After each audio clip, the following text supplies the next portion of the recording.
సంతానలేమితో బాధపడుతున్నారా? 899 రూపాయలకే fertility assessment package. వివరాలకి సంప్రదించండి. నమస్తే రమగారు. నమస్తే జయ. రమగారు, వేసవికాలంలోకి వచ్చేసాము. మరి ఏంటి చలవ చేయడానికి ఏం తీసుకోవాలి? ఎప్పుడు తాగాలి తాగాలి తాగాలి అనిపించేస్తుందండి. అప్పుడే మొదలైపోయింది. ఏం చేస్తాం, తప్పదు ఇంకా మరి కాలాన్ని బట్టి కదా. కాలాన్ని బట్టి తప్పదు. చల్లగా తాగాలని ఫ్రిడ్జ్లో నీళ్లు తాగేస్తుంటే గొంతులు జలుబులు చేస్తాయి. తర్వాత ఏమో ఫ్రిడ్జ్ నీళ్లు తాగటం వల్ల డైజెషన్ ప్రాబ్లమ్స్ వస్తాయి, థ్రోట్ ఇన్ఫెక్షన్స్ వచ్చేందుకు అవకాశం ఉంది, జలుబు ఉడుకు చేస్తుందంటారు కదా. ముందు కుండ కొనుక్కోండి అర్జెంటుగా. తప్పకుండా కుండలో కూజాలో రాత్రిపూట తాగటానికి బెడ్ సైడ్ ఒక చిన్నది పెట్టుకోవటానికి అట్లా 2 రోజులు వాటిని నీళ్ళలో నానబెట్టి శుభ్రంగా వాసన అంతా పోయేలాగా. మట్టి వాసన ఇష్టమని తాగకూడదు, మొదటి రోజు పారబోసేయాలి. కొత్త కుండలో నీళ్లు జలుబు చేస్తాయి. నాకు ఎంత ఇష్టమో రామగారు, శుభ్రంగా తాగేస్తా. ఏదో గొంతులో అట్లా కిరికిరి అన్నట్టు ఉంటుంది. ఆ స్మెల్ ఇష్టం అనమాట.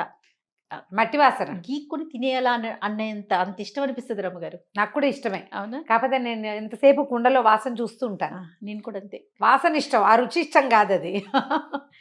ఆ వాసన కోసం కిచెన్ లోకి వెళ్తూ ఉంటాను నేనైతే. నేను కుండలో ఒక వాసన చూస్తుంటాను. కొత్త కుండ వాసన చాలా బాగుంటుంది. కాకపోతే కొత్త కుండ నీళ్లు జలుబు చేస్తాయి. పసిపిల్లలకి, చిటిపిల్లలకి, పెద్దవాళ్ళకి ఇవ్వకండి. కొంచెం ఒక వారం అయితే పర్వాలా. కొత్త కుండలో నీళ్లు తీయగాలంటారా? వారం మనం తాగొచ్చు. ఏడాది పిల్లలకి, పెద్దవాళ్ళకి జలుబు చేస్తుంది. మామూలుగా తిరిగే వాళ్ళకి ఏం కాదు, పెద్దవాళ్ళకి ఇబ్బంది. కొత్త కుండ. తర్వాత మజ్జిగ. మామూలుగా పెరుగన్నం తిన్నా కూడా మజ్జిగ అన్నం తింటాం ప్రాక్టీస్ చేసుకోండి ఎండాకాలంలో. మజ్జిగ పొద్దున్నే ఒక గిన్నెడు చిలికి పల్చగా చేసి బాగా మరికాసిన నీళ్ళు పోసి కాస్త దబ్బాకో లేకపోతే ఒక నిమ్మ చెక్కో, దబ్బాకులు ఇక్కడెక్కడ ఉంటాయి, కరివేపాకు వేసుకోవచ్చు. ఒక చిన్న అల్లం ముక్క, పచ్చిమిర్చి వేయద్దు, పచ్చిమిర్చి వేయబోకండి. ఎండాకాలం పచ్చిమిర్చి తొందరగా పాడవుతుంది, అందుకని పచ్చిమిర్చి వద్దు. ఒక అల్లం ముక్క కొట్టి వేయటం, లేదా సొంటి పొడి ఉంటే అది వేసుకోవటం, అంత కరివేపాకు, ఉప్పు వేసి మూత పెడితే, మనం మూత పెడితే ఒక గంట సేపటికి సెటిల్ అయ్యి లోపలంతా అడుగుని వెళ్ళి పైకి పల్చటి తేట వస్తుంది. ఆ తేట అలాగా ఉంచుకుని తాగండి. 4-5 సంవత్సరాలు వచ్చిన పిల్లలకు కూడా ఇవ్వచ్చు, పెద్దవాళ్ళకు కూడా ఇవ్వచ్చు. తేటతోటి ఏం జబ్బు చేయదు. సొంటున్నా పర్వాలేదండి? పర్వాలేదు. మజ్జిగలో ఉండేటువంటి చలవ చేసే గుణంతో పాటు దాంట్లో కొంచెం జలుబు చేసే లక్షణం ఉంది కదా, దాన్ని కంపెన్సేట్ చేస్తుంది సొంటి కానీ అల్లం కానీ. రుచి బాగుంటుంది, దాహం తీరుతుంది, హాయిగా ఉంటుంది. దప్పికి తీరాలి కదా, పొద్దున్నుంచి మధ్యాహ్నం దాకా సాయంకాలం దాకా చక్కగా తాగొచ్చు ఈ నీళ్ళని ఇంట్లో ఉంటే. ఒకవేళ ఆఫీసులకు వెళ్ళినా స్కూల్కి వెళ్ళినా పిల్లలకి ఆ పల్చటి మజ్జిగ, వెన్న తీసిన మజ్జిగ కూడా బాగుంటుంది. కాకపోతే మనం వారం రోజులు మీగడ నిలవబెట్టి వారం తర్వాత తీస్తాను చూడు, ఆ మజ్జిగ మాత్రం రుచిగా ఉంటుందని భావించకండి, అది రుచిగా ఉండదు. ఫ్రెష్గా వెన్న తీస్తాం, ఇవాళ రాత్రి తోడు పెట్టాం, రేపు పొద్దున్నే వెన్న తీసేస్తాం అనుకో, ఆ వెన్న తీసిన మజ్జిగ బాగుంటుంది, చాలా కమ్మగా. ఒక్కరోజు చాలు. ఒక రోజుదే నిలవబెట్టిన మీగడ తాలూకు మజ్జిగని తాగటానికి ఆలోచించద్దు. అదంత హెల్దీ కాదు, రుచిగా అస్సలు ఉండదు. అవునవును. పాల మీగడైనా పెరుగు మీగడైనా కూడా అది బాగోదు ఈ పని చేయటం మజ్జిగ. తర్వాత సబ్జా గింజలు దొరుకుతాయి. అవును, చిట్టి గింజలు ఉంటాయి, నల్లగా కనపడతాయి, నువ్వుల్లాగా. నీళ్ళలో వేసిన పావు గంట కల్లా తెల్లగా ఇలా ఉబ్బిపోయి తమాషాగా కనిపిస్తాయి. సబ్జా గింజలు అంటించిన ఐస్ క్రీములు చిన్నప్పుడు తింటూ ఉండేవాళ్ళం. పిల్లలు అవి పురుగుల్లాగా భావించేందుకు కూడా అవకాశం ఉంది. కాస్త వటిక బెల్లం పొడి గనక వేసి కాస్త అన్ని ఇవ్వచ్చు. అన్ని గింజలు వేసినా సరిపోతుంది. మనమే బయటికి వెళ్ళేటప్పుడు మనకి అభ్యంతరం లేదనుకో, అంటే ఇది పురుగులా ఉంది, అలా ఉంది, ఇలా ఉంది భావాలు లేవు, సబ్జా గింజలు ఓకే అయితే బాటిల్లో సబ్జా గింజలు వేసేసుకోండి. పటిక బెల్లం అక్కర్లా మనకి. అవునవును, పిల్లలు తాగరు కాబట్టి వాళ్ళకి పటిక బెల్లం. మనం ఆ సబ్జా గింజల నీళ్లు తాగినా కూడా ఓవర్ హీట్ చేయకుండా ఉంటుంది. అండ్ మోర్ ఓవర్ సబ్జా గింజల్లో కాన్స్టిపేషన్ని వాటిని పోగొట్టే గుణం ఉంది. పేగుల్లో ఉండే మలినాలని తొలగిస్తాయి సబ్జాలు. హెల్త్కి చాలా మంచిది. గట్టుకి అంటే పొట్ట లోపల భాగాల్లో ఉండేటువంటి ఆ లైనింగ్కి చాలా మంచిది సబ్జా. కాన్స్టిపేషన్ ఉన్న పిల్లలు కూడా రెగ్యులర్గా అన్ని నీళ్లు రోజు ఒక ½ స్పూన్ అంత పావు అన్ని గింజలు వేస్తే అంత అవుతాయి. అవును, అది తినడం అలవాటు చేయండి, కాన్స్టిపేషన్ పోతుంది, చలవా చేస్తుంది. నాకు ఒక డౌట్ అండి, సబ్జా గింజలకు సంబంధించి. జనరల్గా నమ్మలం మింగేస్తాం, అరుగుతాయా అని ఒక డౌట్. అరగవు, అవి పొట్టలోకి వెళ్ళి ఆ లైనింగ్తో పాటు మోషన్ ఫ్రీ చేస్తాయి. ఫైబర్ అది. అవును అవును, అవే అరిగిపోతాయి. అరగాల్సిన పని ఉంది, అందులో ఉన్నది అదంతా జ్యూస్ అంతా బయటకు వచ్చేస్తుంది. గింజలు సుమారుగా నల్లదనం ఉంటుంది కదా, లోపల నల్ల చుక్క ఉంటుంది, అది మోషన్ని ఫ్రీ చేస్తుంది. ఓకే. ఫైబర్ కదా అది. అవునవును. పనిచేస్తుంది, పిల్లలకి బాగుంటుంది. ఓకే. మరీ చిన్న పిల్లలకి కాదు, 4-5 ఏళ్ళు వచ్చిన పిల్లలకి. తర్వాత ఏమో సగ్గుబియ్యం జావ కూడా సాయంకాలం పూట కొంచెం సగ్గుబియ్యం ఉడికించి పాయసంలాగా చేసుకోవచ్చు. కాసిన పాలు పోసి పంచదార వేస్తే పిల్లలకి నచ్చుతుంది. ఏమీ వేయకుండా కూడా సగ్గుబియ్యం జావ హాయిగా తాగేసేయచ్చు. అవును. ఈజీ మెథడ్ ఏంటంటే నైలాన్ సగ్గుబియ్యాలు తీసుకోకండి, బండవి బండవే తీసుకుని శుభ్రంగా మిక్సీలో వేసేయండి. ఒక 1 kg పొడైపోతుంది. బరక రవ్వలాగా ఉంటుంది జయ. కొంత మెత్త పిండి అవుతుంది, కొంత రవ్వ అవుతుంది. డబ్బాలో పోసి పెట్టుకోండి. ఓ 2 స్పూన్లు వేయడం, ఒక గ్లాస్ నీళ్లు పెట్టడం, స్పూన్తో కలిపేసి పొయ్యి మీద పెట్టండి. బాగుందండి. 5-8 నిమిషాల్లో ఉడికిపోతుంది. పాలు సూట్ కాని పిల్లలకి సగ్గుబియ్యం జావిస్తున్నారు ఇప్పుడు. ఓకే. ఇది వరకు ఏం చేసేవాళ్ళు నాకు గుర్తులేదు, నాకు తెలియదు. ఇప్పుడు చూస్తున్నాం మేము, పాలు సూట్ కావట్లేదు, వాడికి ఎమిబియాసిస్ వస్తుంది అని. మా ఇంట్లో ఉన్న చిన్నపిల్లడి పరిస్థితి అదే. వాడు శుభ్రంగా ఒట్టి సగ్గు జావే తాగేస్తాడు. అందులో పంచదార లేదు, పాలు లేవు, ఉప్పు లేదు, కమ్మగా ఉంటుంది, చప్పగా కమ్మగా ఉంటుంది, గంజిలా ఉంటుంది. అదేలేండి. మనం బెల్లము కానీ పంచదార కానీ వేసుకోవచ్చు. పిల్లలకి హాయిగా ఒక చుక్క పాలు చుక్క వేసి అంత పటిక బెల్లం పొడేసి కొంచెం కమ్మటిది, దానివల్ల చలవ చేస్తుంది. సగ్గుబియ్యం ఉప్మాలు చేసి పెట్టచ్చు.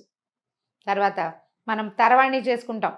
ఎలాగా రాత్రి అన్నం తోడు పెట్టుకుని పొద్దున తోడు పెట్టిన అన్నంలో ఒకసారి శుభ్రంగా కలిపేసి, ఎక్కువ వద్దు ఇంతే పెట్టండి, దాని నిండా నీళ్లు పోసి పెట్టండి. ఆ నీళ్లు వంచుకుని తాగినా కూడా దాహం తీరుతుంది. ఓకే. అందులో నీళ్ళు పోసి తాగచ్చు. అవి కూడా అవి మనం డబ్బాలో పోసి చిన్న టంబ్లర్స్ వస్తున్నాయా, ఇవి వేరు దొరుకుతాయి, పోసి పట్టుకెళ్ళిపోవచ్చు. కాదండి, మనం ఇది ఓకే, నైట్ పాలు పోసి మనం తోడేస్తాం కదా అన్నం, దాన్ని ఏమంటాము? అదే చద్దెన్నము. అది సరే, తర్వాత తోడన్నం అంటాం. తోడన్నము, చద్దెన్నము, తర్వాణి. దీన్ని ఈ అన్నాన్ని నిలవబెట్టి రోజు నీళ్లు పోసి అందులో ఫ్రెష్గా అన్నం వేస్తూ ఉన్నాం అనుకో, దాన్ని తర్వాణి అంటారు. ఏ రోజుగా రోజు తోడు పెట్టుకుంటాం. ఆ నిలవబెట్టే ప్రక్రియ అందరిళ్లలో కుదరదు జయ. కొన్ని చేతులు వేడి ఉంటాయి, పులిసిపోతుంది విపరీతంగా. ఇంట్లో వాళ్ళు ఆ పులుపు తాగరనుకో, అప్పుడేం చేస్తాం, వేస్ట్ అవుతుంది. కమ్మగానే తాగుతారు, పుల్లగా తాగరు. కమ్మటిది 1 డేకి కమ్మగా ఉంటుంది, రోజు గడిచే కొందికి పుల్లబడిపోతుంది. దాంట్లో చాలా యాంటీబ్యాక్టీరియా, ఇవి ఏమంటారంటే మర్చిపోతారండి, దాని పేరు రావట్లేదు. దాంట్లో ఒక ఫంగస్ ఏర్పడుతుంది కదా, అది చాలా మంచిది పొట్టకి. మీరు దేన్ని సజెస్ట్ చేస్తారు ఈ మూడిట్లో? నేను ఫ్రెష్ దాన్నే సజెస్ట్ చేస్తాను. నిలవది మంచిదే. నిలవది ఎట్లా అంటే కొంచెం అరిగించుకునేందుకు శారీరక శ్రమ ఉండాలి. తర్వాత మనకి వాతపు శరీరాలు అవి ఉన్నాయనుకో, తొందరగా ఒళ్ళు నొప్పులు వస్తాయి, ఊరికే బద్ధకం వస్తుంది, వాళ్ళకి సూట్ కాదు. కడుపుతో ఉన్న వాళ్ళు, చంటి పిల్లల తల్లులు, పెద్దవాళ్ళు, ఒళ్ళు నొప్పుల వాళ్ళు, కీళ్ల బాధలు ఉన్నవాళ్ళు దాన్ని తాకూడదు. బట్ ఫ్రెష్గా రాత్రి తోడు పెట్టుకుని పొద్దున్న తింటాం చూడు, అది పనికొస్తుంది. ఇంత అన్నం వేసుకొని అన్ని పాలు పోసుకుని తోడు చొక్కేస్తే చక్కగా అంత అవుతుంది. ఆ ముద్ద మగవాళ్ళు పిల్లలు తినేసేయచ్చు, ఆడవాళ్ళు తినేయచ్చు, చిన్న పిల్లలకి చక్కగా బాక్సుల్లో కలిపి పెట్టేసేయచ్చు. అది మళ్ళీ మధ్యాహ్నానికి సాయంత్రానికి కాకుండా మార్నింగ్ పొద్దున పూట తినేస్తే చాలా బాగుంటుంది. ఓకే. కూరలు కూడా బీరకాయ, వంక, మన సొరకాయ లాంటివి, బూడిద గుమ్మడికాయ ఎక్కువ వాడుకుంటే ఈ సీజన్లో జ్యూసులు, కూరగాయల జ్యూసులు, కూరల జ్యూసులు కూడా, బూడిద గుమ్మడి జ్యూసు ద బెస్ట్ ఎండాకాలానికి. మంచి ఓపిక వస్తుంది జయ. అవునా? నొప్పులు ఒకటి బాగా తగ్గుతున్నాయి. నేను నా మీదే నేను గమనించాను. ఇది చెప్తారా? ఇది కూడా చెప్పరా? చెప్పాగా.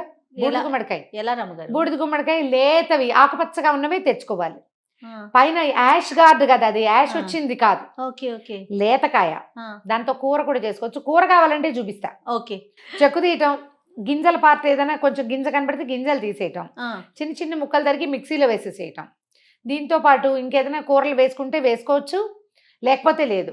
నేనైతే ఏమీ వేయటల్లా, పొట్టి బూడిద గుమ్మడికాయ గ్రైండ్ చేసేస్తే చక్క తెల్లగా పల్చగా గంజి లాంటి జ్యూస్ వస్తుంది. ఒక గ్లాస్ నీళ్ళు పోసుకోవటం. మనం ఎంత చిక్కగా తాగలమో చూసుకోవాలి. చిక్కగా ఉన్న జ్యూసు మింగుడు పడుతుందో లేదో, కొంచెం పల్చటిదైతే బాగుంటుంది. తాటి ముంజల జ్యూస్ లాగా ఉంటుంది, తీపి తక్కువగా. 1 స్పూన్ తేనె వేసుకుని నేను తాగేస్తున్నా. ఎండను బీట్ చేయటానికి. ఎండాకాలంలో కాళ్ళు తీపులు వస్తాయి చాలా మందికి, గమనించండి. రాత్రి పడుకుంటే కాళ్ళు లాగేస్తూ ఉంటాయి, ఒక రకమైన హీట్. ఎవరైనా తీసుకోవచ్చు. ఇది ఆరోగ్యానికి మంచిది అని చెప్తున్నారు. డయాబెటీస్ వాళ్ళకి, ప్రాబ్లమ్స్ ఉన్న వాళ్ళకి మంచిదంటారు. తర్వాత ఏమో పెద్దవాళ్ళకి, ఏజ్డ్ పర్సన్స్కి, వెయిట్ ఎక్కువ ఉన్న వాళ్ళకి.